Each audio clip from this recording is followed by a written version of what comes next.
आज हम भारत की राजधानी दिल्ली के बारे में बात कर रहे हैं। इस समय हिंद मजदूर ऑफिस से एक शब्द आता है, बड़ा बोलने में भी अटपटा लगता है और सुनने में अटपटा लगता है, इमरजेंसी। इमरजेंसी भिन्न भिन्न तरीके की इमरजेंसी हो सकती है और होती है। एक दौर था 1975-76 का इमरजेंसी का दौर। शायद उस समय हमारा जन्म नहीं हुआ होगा, लेकिन आज उस इमरजेंसी को पढ़ा जाता और सुना जाता है तो दिल के अंदर रोंगटे खड़े हो जाते हैं, ऐसे रोंगटे खड़े हो जाते हैं कि वो इमरजेंसी काल क्या था। आज उसी चर्चा के लिए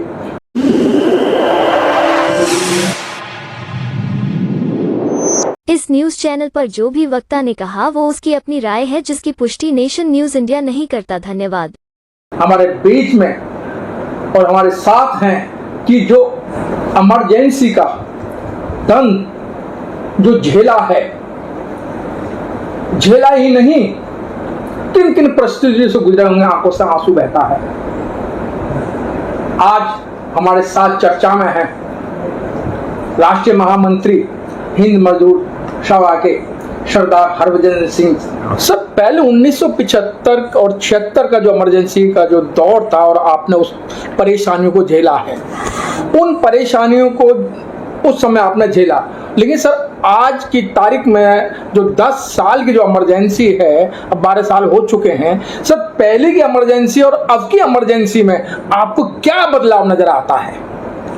देखिए, जो 75 में इमरजेंसी लगी थी जब हमारे देश के अंदर कांग्रेस का राज था, और उस वक्त की हमारी भूतपूर्व प्रधानमंत्री श्रीमती इंदिरा गांधी थी, और उसका इमरजेंसी लगाने का जो दौर उनको महसूस हुआ करना चाहिए, वो 1974 में भारतीय रेलवे का जो all India railway man federation है हमारा, जो देश का सबसे बड़ा फेडरेशन है, सबसे पुराना फेडरेशन है, 1924 में उसका गठन हुआ था। इंडियन ट्रेड यूनियन एक्ट भी जो है अंग्रेजों के टाइम में 1926 में बना था, परंतु all India railway man federation का गठन 1924 में हुआ था। तो वो देश का सबसे बड़ा मजदूर संगठन है, और वो हमेशा वही मांग उठाता है कि जो देश के सारे कामगारों के ऊपर लागू होती हैं, सरकारी कर्मचारियों के ऊपर तो लागू होती हैं, परंतु उसके बाद देश के जितने पीएसयूज हैं और कॉरपोरेशन हैं, और या उसके बाद प्राइवेट सेक्टर हैं, उन पर भी वो चीज़ें लागू होती हैं। तो उस वक्त रेलवे कर्मचारी का एक मुख्य मांग थी कि रेलवे कर्मचारी को बोनस नहीं मिलता था, और हमारे देश में बोनस एक्ट का प्रोविजन है कि भाई जो भी एम्प्लॉयर है वो 12 महीने काम लेगा कर्मचारी से, और 13वें महीने की तनख्वाह उसको बतौर डेफर्ड वेज बोनस के तौर पर देगा। और 8.33 की मांग थी। 8.33 का मतलब यही है कि भी वो 12 महीने काम करेंगे और 1 महीने की सैलरी मिलेगी। परंतु उस वक्त की जो सरकार थी उन्होंने कहा कि नहीं, आपकी मांग जायज़ है, और बोनस एक्ट के मुताबिक हर कर्मचारी को मालिक द्वारा साल के अंत में उसका बोनस देना चाहिए, 1 महीने की तनख्वाह।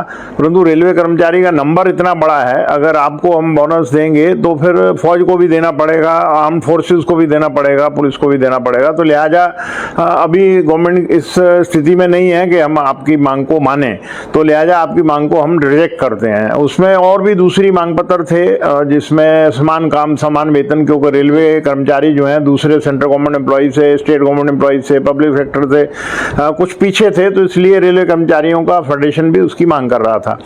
परंतु गवर्नमेंट ने इस पे अपनी जिद पकड़ ली, और गवर्नमेंट जो है वो गवर्नमेंट होती है, गवर्नमेंट का सोच तरीका, उसको चलाने वाले ब्यूरोक्रेट होते हैं। पॉलिसी मेकर तो पॉलिसी बनाते हैं, परंतु पॉलिसी को लागू करने का काम जो है वो ब्यूरोक्रेट्स के ऊपर होता है, और ब्यूरोक्रेट जो है वो गवर्नमेंट की सोच के मुताबिक ही चलते हैं। तो लिहाजा गवर्नमेंट ने डिसीजन ले लिया कि हमारी मांग को नहीं मानना है। तो हमने already all India railway man federation ने सारे रेलवे के अंदर जितने भी एसोसिएशन थे उनको मिलाकर एक नेशनल कोऑर्डिनेशन कमेटी बनाई हुई थी, और जॉर्ज फर्नांडिस उस वक्त all India railway man federation के अध्यक्ष थे। मैं उस वक्त यंग था, 22 साल का, क्योंकि मेरी 71 की अपॉइंटमेंट थी रेलवे में और 74 की हड़ताल है।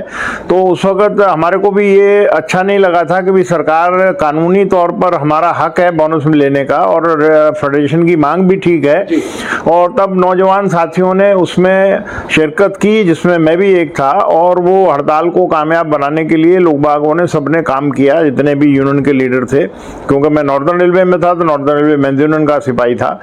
तो उसमें उस वक्त की सरकार और उस वक्त की प्रधानमंत्री ने कहा कि हम आपकी मांग को ठुकराते हैं, तो लिहाजा 1 तारीख को लेबर डे वाले दिन हमारे फेडरेशन के अध्यक्ष लखनऊ में नॉर्दर्न रेलवे मेंस यूनियन के इनविटेशन पर लेबर डे में गए वहाँ पर, और रात को ऊपर रिटायरिंग रूम में सोए हुए थे तो इनको रात को ही वहाँ से अरेस्ट कर लिया गया और अरेस्ट करके लाके तिहाड़ जेल में उनको बंदी बना दिया। और पर जब ये खबर पहुंची, फैली, तो 1 मई से ही हड़ताल शुरू हो गई। जो 8 मई से हड़ताल होनी थी वो 1 मई से ही शुरू हो गई और पूरे देश के अंदर धरपकड़ शुरू हो गई। हमारे जो ARF के जितने भी बड़े नेता थे या नॉर्दर्न रेलवे मेंस यूनियन के DD वशिष्ठ उस वक्त हमारे जनरल सेक्रेटरी थे, इनको भी घर से अरेस्ट कर लिया। हमारे डिवीजन के भी बड़े बड़े नेता सब अरेस्ट हो गए और हम जो कि नौजवान थे और हम इस वक्त फील्ड में थे, और फील्ड में मैं डीजल शेड स्कूरबस्ती में नियुक्ति थी मेरी जी।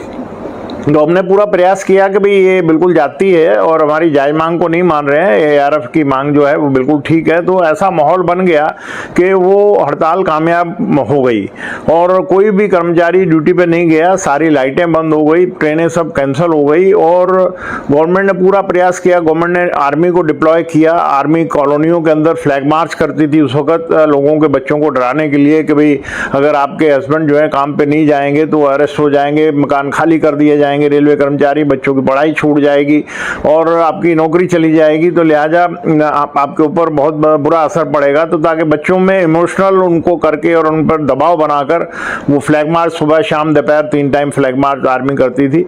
और जो नहीं उनकी बातों को सुन रहे थे तो उन्होंने कई नेताओं को अरेस्ट किया, जेल में भेजा, बाद में उनके मकान भी खाली कराए और ऐसे ऐसी यातनाएं दी कि उनके लड़कियों के, मैंने देखा है, मुझे याद है, मैं उन नेताओं को जानता हूं जिनकी लड़कियों के रिश्ते भी टूट गए थे, क्योंकि उन्होंने कहा था कि जब आपके लड़की का बाप जो है वो नौकरी से निकाल दिया गया है, जेल में भेज दिया गया है, तो शादी क्या करेंगे आप। तो ऐसे रिश्ते भी टूटे उस वक्त लोगों के।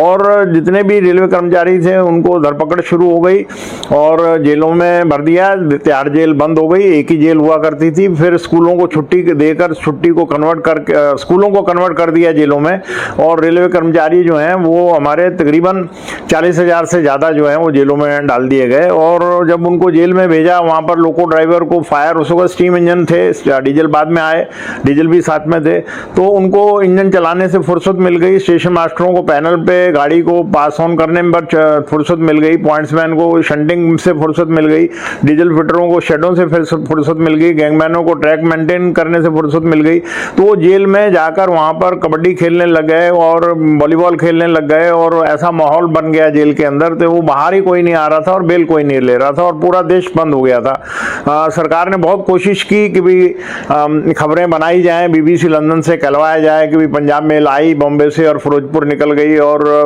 फ्रंटियर आई अमृतसर से, वो बॉम्बे निकल गई।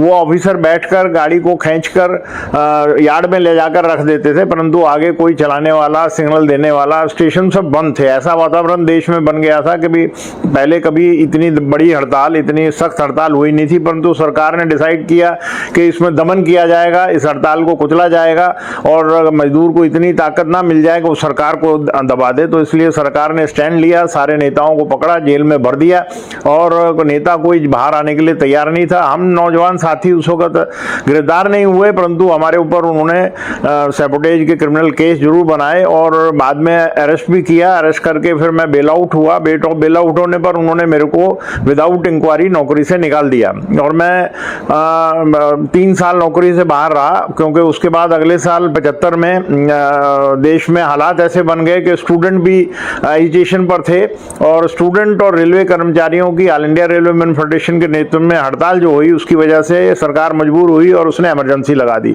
और इमरजेंसी के अंदर देश के सभी पॉलिटिकल पार्टीज के नेताओं को पकड़ के जेलों में बंद कर दिया और जेलें फुल हो गई थी, तो लिहाजा दूसरी स्टेटों की जेलों को भी दूर दूर देखकर उसमें बंद कर दिया सबको। और ये उम्मीद नहीं थी कि भी ये छूटेंगे जेल से कोई नेता, क्योंकि वो 19 महीने तक जेल में रहे।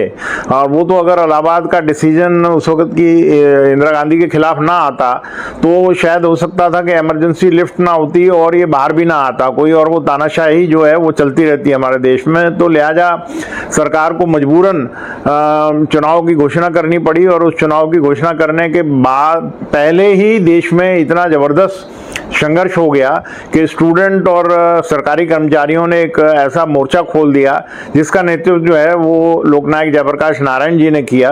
और उन्होंने दिल्ली की रामला ग्राउंड से आवाज़ दी थी कि गद्दी खाली करो, जनता आती है। तो वो जनता पार्टी बनी थी जिसमें सब पार्टियां मिलकर एक पार्टी बनाई थी। तो उस वक्त जो सरकार बनी, परंतु हम उसमें दंडवते रेलवे मिनिस्टर बने थे। रेलवे मिनिस्टर बनते ही उन्होंने जितने हमारे 40,000 सरकारी रेलवे कर्मचारी जो थे जिनको नौकरी से सस्पेंड कर दिया था, निकाल दिया गया था, मीसा में बंद थे, उन सबको वापस ड्यूटी पे ले लिया। उन्होंने अपने पहले बजट स्पीच में ही बोला और बजट पास हो गया और उनको वापस नौकरी पे ले लिया। तो लिहाजा हमारे जैसे नौजवान कुछ साथी जो हैं जिनके ऊपर सैबोटेज के क्रिमिनल केस थे, उनको उनके ऑर्डर से कवर नहीं हुआ और हमारे को नौकरी पे वापस नहीं लिया। तो जब दंडवती जी से हमारे नेता मिले भी कि इसमें हमारे नौजवान साथी हरभजन सिंह और उनके साथी वापस नहीं आ पा रहे आपके ऑर्डर के बाद, तो उन्होंने कहा कि ये क्रिमिनल केस है और क्रिमिनल केस इनको कोर्ट से ही जीतना पड़ेगा। मेरे ऑर्डर से तो जो जेल में बंद थे बिना किसी चार्जशीट के या FIR के, उनको वापस किया है। तो लिहाजा हम इमरजेंसी के बाद नवंबर 77 में मैं कोर्ट से सेशन ट्रायल से दोनों केसों में बरी हुआ और फिर मेरे को दोबारा रीइंस्टेट किया। तो उस वक्त तय किया सरकार ने, रेलवे मैनेजमेंट ने, कि इसको शुक्र बस्ती शेड में ना पोस्ट किया जाए और मेरे को तुगलकाबाद शेड में ड्यूटी दी। तो मैंने उस दौरान में इमरजेंसी का दौर पूरा देखा है कि देश में इतनी जबरदस्त एक तानाशाही थी और इतना भय था उस लोग बात डरते थे कि भाई अगर सरकार के खिलाफ एक आवाज भी आ गई तो सरकार उठा के जेल में डाल देगी। इतना मतलब देश के अंदर तानाशाही। आज की इमरजेंसी जैसे हालात, हाँ, अभी जो है ये उतनी इमरजेंसी डिक्लेयर नहीं की है इन्होंने, परंतु उससे ज़्यादा ही ऐसा वातावरण बन गया है कि अगर आप सरकार के नीतियां या सरकार की जो सोच से कोई पॉलिसी जो इम्प्लीमेंट हो रही हैं जिसकी वजह से आम नागरिक को, आम जनता को, जिसकी की government elected by the people for the people है, परंतु यहाँ पर हो रहा है कि government elected by the people for the corporatisation है, फॉर द कॉर्पोरेट है, फॉर द मल्टीनेशनल है। जो बड़े बड़े घराने हैं वो पल रहे हैं और गरीब आदमी को 80 करोड़ को कहते हैं जी हम खाना दे रहे हैं, 1 टाइम का, 2 टाइम का, 5 किलो गेहूं दे रहे हैं। तो वो कैसे उनके बच्चे पढ़ेंगे, कैसे वो अपना इलाज कराएंगे। और इस दौर में सारा का सारा एजुकेशन कमर्शलाइज हो गया है। कोई गरीब आदमी का बच्चा किसी स्कूल में, सरकारी स्कूल में पढ़ नहीं सकता है क्योंकि वहाँ टीचर नहीं है, बिल्डिंग नहीं है, हालात बहुत खराब है। कोई भी अपने बच्चे को स्कूल में भेज इसलिए नहीं रहा कि वहाँ पर कुछ है ही नहीं है। बस सरकारी स्कूलों में अगर बीमार हो जाएंगे तो सरकारी डिस्पेंसरी जो हॉस्पिटल है वहाँ पर डॉक्टर नहीं है तो कॉन्ट्रैक्ट पर हैं और वहाँ पर मेडिसिन नहीं मिलती है। किसी को ऑपरेशन कराना तो सारा सामान बाजार से लाना पड़ता है और ऑपरेशन थिएटर भी इस लायक नहीं है कि वहाँ पर ऑपरेशन हो पाए। तो लिहाजा गरीब आदमी इलाज के बगैर मर रहा है, बच्चे जो गरीबी की वजह से पढ़ नहीं पा रहे हैं। तो देश का भविष्य कैसे बनेगा? तो इस वक्त सिर्फ देश के अंदर पूंजीपतियों का राज है, पूंजीपतियों के हाथ में सारी ताकत है और सरकार जो है उनके दबाव में काम कर रही है। उन पर ऐसा दबाव विदेशी पूंजी का और देशी पूंजी का बना हुआ है कि वो सरकार को अपने फायदे के लिए पॉलिसी बनवा रहे हैं और सारे मुनाफे कमाने वाले कारखाने उन्हीं को ही बेचे जा रहे हैं और वो कौड़ियों के भाव में बेचे जा रहे हैं। तो जिसकी वजह से जो डिसेंट वेज एक नागरिक को देने का संवैधानिक तौर पर ड्यूटी बनती है इलेक्टेड गवर्नमेंट की, वो उसको प्राइवेट सेक्टर में तो 5,000, 7,000, 8,000 से ज़्यादा कोई किसी को वेतन नहीं दे रहा है। अब ये भी छूट हो गई कि वो 12 घंटे भी काम ले सकेगा, 14 घंटे भी काम ले सकेगा। तो ये तो अंग्रेजों के टाइम में था। और इमरजेंसी में जब 74-75 की इमरजेंसी के बाद 77 तक जो है वो तब भी सारे कानून जो है रद्द कर दिए गए थे और एक ही कानून चलता था कि जो सरकार कहेगी वही काम होगा, दूसरा होगा नहीं। परंतु उसमें भी लोगों की जबरदस्ती नसबंदी की गई इस नाम से कि भी जो है जनसंख्या को कंट्रोल किया जाएगा। नौजवान जो शादीशुदा नहीं है उसको भी पकड़ा और उसकी भी नसबंदी कर दी, जिसका बच्चा नहीं है उसकी भी नसबंदी कर दी। तो उस वक्त देश के अंदर जो वातावरण था वो आज भी अगर कोई सरकार की नीति के खिलाफ बोलता है तो सरकार उसको उठाकर जेल में डाल देती है, उसके खिलाफ केस हो जाती है, उसके घर में ईडी आ जाती है, उसके घर में सीबीआई आ जाती है, इंक्वायरियां शुरू हो जाती हैं, उनको देशद्रोही कहना शुरू कर देते हैं। तो ये एक ऐसा वातावरण भय का बन गया है कि भी ये उस इमरजेंसी भी ज़्यादा इस वक्त है। और अभी अगर आप देखें तो हाईएस्ट बेरोजगारी है देश के अंदर। तो अगर देश का बेरोजगार नौजवान बच्चा पढ़ा लिखा जो है वो सरकार से अगर ये नहीं मांग करेगा कि हमारे दो हाथ को काम दो, जो इलेक्टेड गवर्नमेंट की पहली रिस्पॉन्सिबिलिटी है संवैधानिक तौर पर कि हर दो हाथ को काम देना है, हर हाथ को काम डिसेंट जॉब देनी है ताकि वो खुद भी जिंदा रहे, अपने बीबी को और बच्चों को भी जिंदा रखे, अपने बुजुर्गों को भी इलाज करा पाए, उनको भी अपने साथ में रखे, अपना घर भी उसका होना चाहिए, उसको फ्री बिजली मिलनी चाहिए, उसको पानी मिलना चाहिए, उसके बच्चों की एजुकेशन हायर क्लास तक फ्री होनी चाहिए सरकारी स्कूलों में, उनके इलाज के लिए अच्छे हॉस्पिटल सरकार को बनाने चाहिए। परंतु अगर सरकार इन सारी चीजों पर पूंजीपतियों के हाथ में सारी चीजें दे देगी तो आम देश का नागरिक तो जो है वो इमरजेंसी से भी ज्यादा वातावरण हो गया। और मैं समझता हूं कि सरकार किसी भी पार्टी की है, उनकी सोच एक ही है कि कोई भी हमारी पॉलिसी के खिलाफ अगर बोलेगा तो उसको कुचल दिया जाएगा, उसको दबा के रखा जाएगा, उसको बोलने नहीं दिया जाएगा, उसको जेलों में डाल दिया जाएगा। तो ये इस तरीके मारेंगे भी, पीटेंगे भी, लेकिन रोने नहीं देंगे। इसको इसी को तानाशाही कम बोला जाता है। ये हमारे देश में जो है दुनिया का सबसे बड़ा प्रजातांत्रिक देश है। अंग्रेजों को भगाने के लिए हमारे बुजुर्गों ने अपनी पूरी जवानी जेलों में डाल दी, फांसियों को फंदे हमारे देश के क्रांतिकारियों ने चूमे हैं और अंग्रेजों से देश को छुड़ाकर आजाद कराया था। परंतु अभी इस आजाद देश के अंदर फिर भी अगर ऐसा वातावरण भय का बन जाएगा देश में कि भी हम सही चीज को बोल ही नहीं पाएंगे, सरकार की नीति जो आम नागरिक के खिलाफ जा रही है उसके खिलाफ भी बात नहीं रख पाएंगे, तो फिर आजादी का मतलब क्या है? सर, एक तरफ मीडिया को चौथा स्तंभ मानते हैं, लेकिन मीडिया पे भी सर उनका जो है पूरा वर्चस्व और उस पे भी बंदूक का पहरा है। क्योंकि जितने भी आपके टीवी न्यूज वाले हैं, जितने भी आपके प्रेस हैं, प्रिंटेड इलेक्ट्रॉनिक और प्रिंट मीडिया जो है, उनके जितने बड़े बड़े मालिक जो हैं वो सारे के सारे बहुत बड़े पूंजीपति हैं जी। और वो बहुत बड़े पूंजीपति हैं और इसलिए वो भी सरकार के दबाव में काम कर रहे हैं और सरकार के जो नीतियां उन्हीं के बारे में बात करते हैं। जो आम नागरिक की परेशानियां हैं उसके बारे में किसी भी चैनल के ऊपर कोई खबर बताई ही नहीं जाती है। तो लिहाजा ऐसा हालात हो गया कि एक जो देश के नागरिक की जायज मांग को सरकार के सामने मीडिया ही पहुंचाता है। ये एक मीडिया जो है वो एक गरीब आदमी की बेजुबानी की जुबान है और जो लिख नहीं सकता है वो हमारा जर्नलिस्ट लिखकर लोगों को बताता है कि भाई ये हमारे देश के अंदर समस्याएं हैं। पर अगर उन्हीं को ही दबा के रखा जाए और उनको ये कहा जाए कि अगर सरकार के खिलाफ बोले तो टीवी बंद आपका, आप बोले तो आपकी अखबार की प्रिंटिंग प्रेस बंद, तो वो जो सरकार चाहती है वैसा ही वो काम कर रहे हैं। तो इसलिए देश के अंदर ये तो आपका मानना है कि 1975 में घोषित इमरजेंसी थी, अब जो चल रही है वो अघोषित इमरजेंसी? ये अभी तक तो डिक्लेयर नहीं की गई है इमरजेंसी, परंतु ये इमरजेंसी से भी ज्यादा भय का वातावरण है कि अगर आप गवर्नमेंट की नीतियों के खिलाफ बोलेंगे, अगर गवर्नमेंट के खिलाफ गलत कामों को गलत बोलेंगे तो आपको हिंदुस्तान में रहना मुश्किल हो जाएगा, आपको देशद्रोही डिक्लेयर कर दिया जाएगा, आपको जेल में डाल दिया जाएगा और आप जेल में सड़ जाएंगे, वहीं मर जाएंगे। तो लिहाजा एक भय का वातावरण पैदा किया गया, ना कि कोई कर्मचारी ना कोई यूनियन बोल पाए। परंतु ऐसा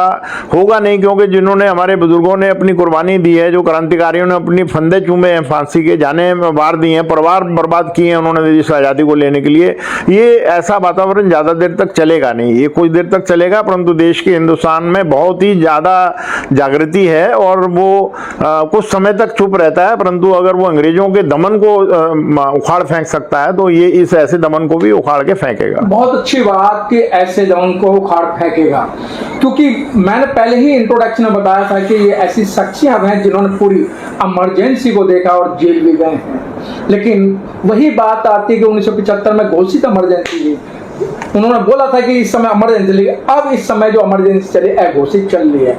अघोषित का मतलब डिक्लेयर तो है नहीं, लेकिन काम वही किए जा रहे हैं जो इमरजेंसी के अंदर होते हैं। अगर आप पीटोगे भी, आप रोने नहीं दोगे, जो संविधान के अंदर अधिकार दिए हैं उन अधिकारों से अलग चलेंगे, उन अधिकारों की बात नहीं करेंगे, तो गरीब आदमी कहां जाएगा? इन सब बातों को लेकर अब बहुत अच्छे विस्तार से बताया कैमरामैन जयराम के साथ मनोज पिप्पल, दिल्ली से।